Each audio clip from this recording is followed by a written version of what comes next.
Good morning dear. द्वितीय semester के गणित के पिछले क्लासों में हम लोगों ने समीकरण के ऊपर चर्चा की थी।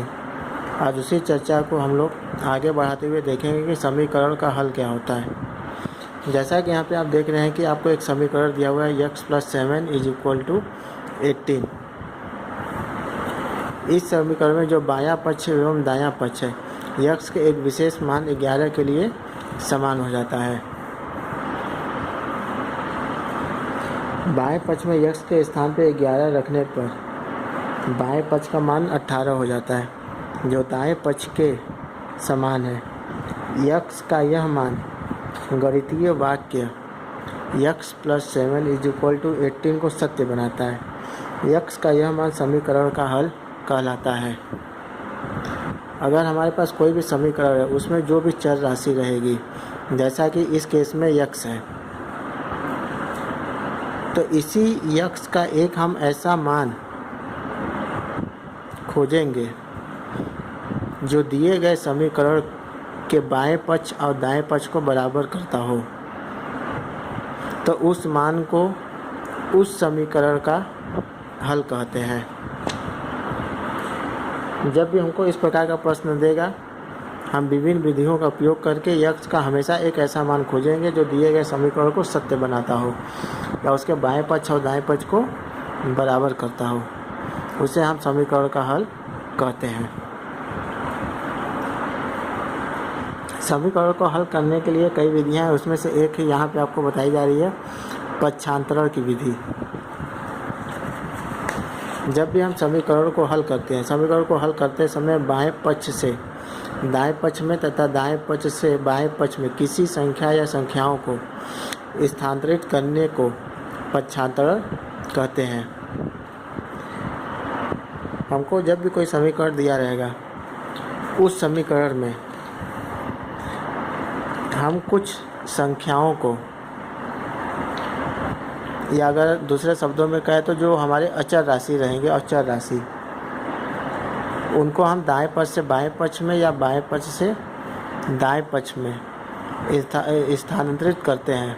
इस प्रक्रिया को पक्षांतरण कहते हैं। पक्षांतरण करते समय हमें कुछ प्रक्रियाओं का ध्यान रखना होता है। उसमें से जो सबसे पहली प्रक्रिया है कि जितनी भी चर राशियाँ होंगी उन्हें हम बाएं पक्ष में पक्षांतरित करते हैं।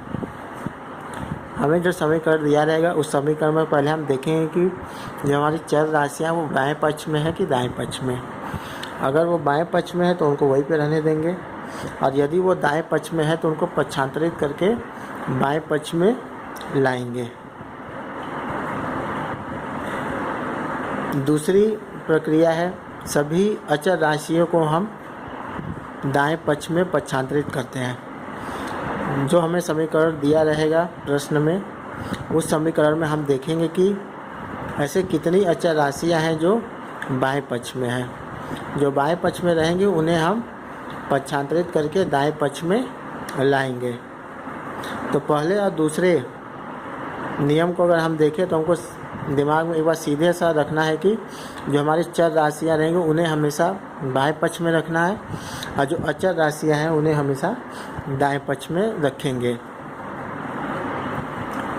तीसरी विधि, इस प्रक्रिया का जो तीसरा नियम है वो है, पक्षांतरण करते समय पक्षांतरित प्रत्येक राशि का चिन्ह बदलते हैं।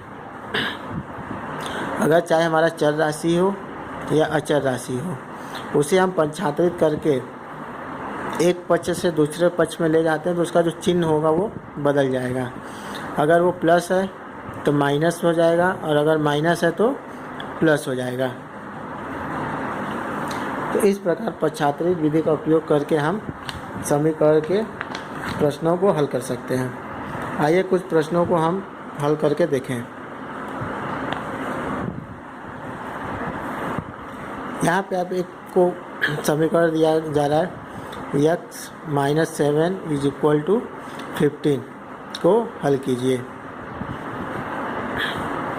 तो हम इस समीकरण को लिख लेते हैं।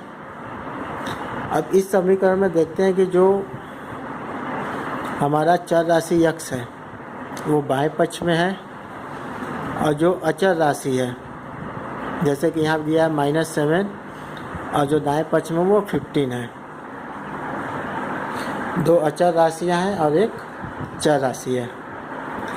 दो अचर राशियों में से जो -7 है वो हमारे बाएं पक्ष में है, और जैसा कि अभी नियम में आपको बताया गया था कि जो अचर राशियाँ होंगी उन्हें हमें दाएं पक्ष में पक्षांतरित करना है। तो यहाँ पे जो -7 है उसे हमको दाएं पक्ष में ले जाना होगा। और तीसरे नियम में आपको बताया गया था जो पक्षांतरित करेंगे तो उसका जो साइन होगा वो बदलेगा, माइनस है तो प्लस हो जाएगा। तो यहाँ पे जो 7 का जो चिन्ह है वो है माइनस, तो इसको जब पक्षांतरित करेंगे तो इसका जो साइन हो जाएगा वो प्लस हो जाएगा। तो हम देखते हैं कि दोनों पक्षों में 7 जोड़ने पर, तो जब हम दोनों पक्षों में 7 जोड़ देंगे तो हमारा जो बाएं पक्ष में है वो +7 और -7 होकर 0 हो जाएगा, बस बचेगा x। और दाएं पक्ष में देखते हैं तो 15 और जोड़ 7 हो जाता है 22। तो इस प्रकार देखते हैं कि x बराबर आ जाता है 22। तो इस प्रकार पक्षांतरण की विधि को अपनाकर हम समीकरण के हल को ज्ञात कर सकते हैं। तो यहाँ पे जो हमारा समीकरण का हल आया x = 22।